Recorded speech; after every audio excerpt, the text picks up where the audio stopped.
Assalamu alaikum wa rahmatullahi wa barakatuh. Hello, I am Ryan Hussein and welcome to my official YouTube channel. So guys, কেমন আছো সবাই? আশা করি ভালো আছো। আর এটা হচ্ছে একটা ব্লগ, নতুন একটা ব্লগ আপলোড দিচ্ছি ইউটিউবে। সবাই সাবস্ক্রাইব করবে। একটা মেসেজ দেওয়া, কিছুদিন আগে কোরবানি গিয়েছে, তো সেই কোরবানি নিয়ে একটা মাসালা, অনেকেই এই মাসালার কারণে, এই মাসালা না জানা থাকার কারণে অনেকেরই কোরবানি হয় না। যদিও কোরবানির পরে এই মাসালাটা মানে এতই গুরুত্ব পড়ে না। এরপরও বলছি, আমরা তো সাধারণত যারা গরু জবাই দেয়, গরু কুরবানি দেয়, তারা তো সাধারণত শরীকে কুরবানি দেয়।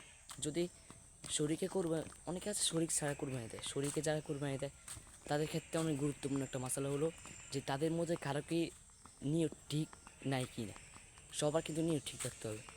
যদি তাদের মধ্যে যে কোনো একজনের নিয়ত ঠিক না থাকে, তাহলে তাদের 7 জন 6 জন, 6 নামে তো, মানে যারাই দিবে তাদের একজনের কুরবানি হবে না। তো এই মশলাটা সবারই জানা থাকা প্রয়োজন।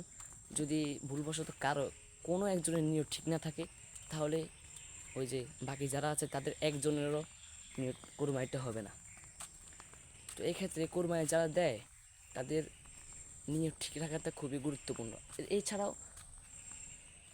আল্লাহর জন্য যত কিছু হয়, যত ইবাদতবন্দি করি আমরা, যত নামাজ কালিমা রোজা করি, সব কিছুই একটা নিয়ত ঠিক থাকা প্রয়োজন। যদি নিয়ত ঠিক না থাকে, তাহলে এটা আল্লাহর কাছে কবুল হবে না, আল্লাহ এটাকে গ্রহণ করবে না।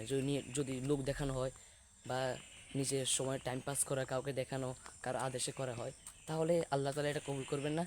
উল্টো এটার জন্য কিয়ামতের দিন জবাবদিহিতা করতে হবে।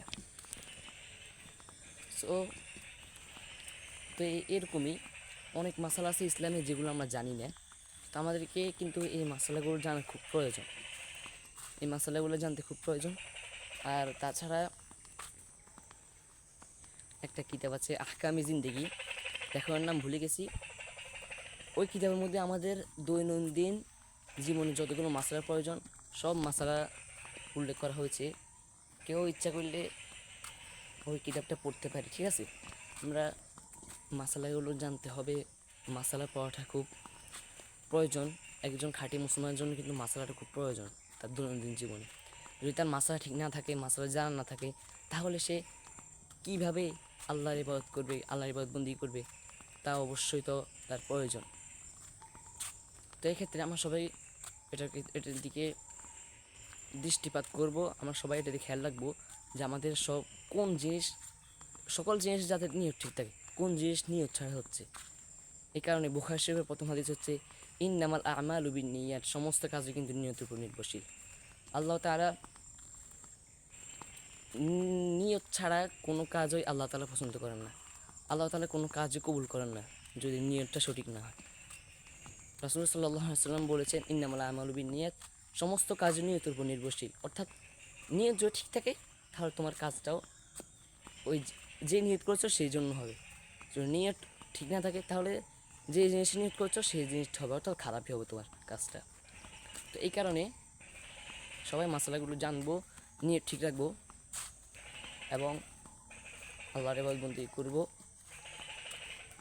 তো আজকের এই ব্লগটাই এতটুকু পর্যন্তই। এই ব্লগের মাধ্যমে একটা মাসালা জানাবো, এটাই, আর কিছু না। একটা মাসালা, বুঝতে পারছেন? এই যে একটা এলাকায় স্মরণ করে, স্মরণ একটা চর্চার জন্য ব্লগগুলো করতেছে, কেউ যাতে এগুলোকে মাইন্ডে না নেয়, এই জন্য আমি চর্চা করতেছি আর কি। কী বলবো, চর্চার জন্য তো করতে হবে, এই কারণে। তো গাইস, এই ভিডিওটি পর্যন্তই। সবাই দোয়া করবেন, ভালো থাকবেন, সুস্থ থাকবেন, চ্যানেলটাকে সাবস্ক্রাইব করবেন অবশ্যই। আল্লাহ হাফেজ।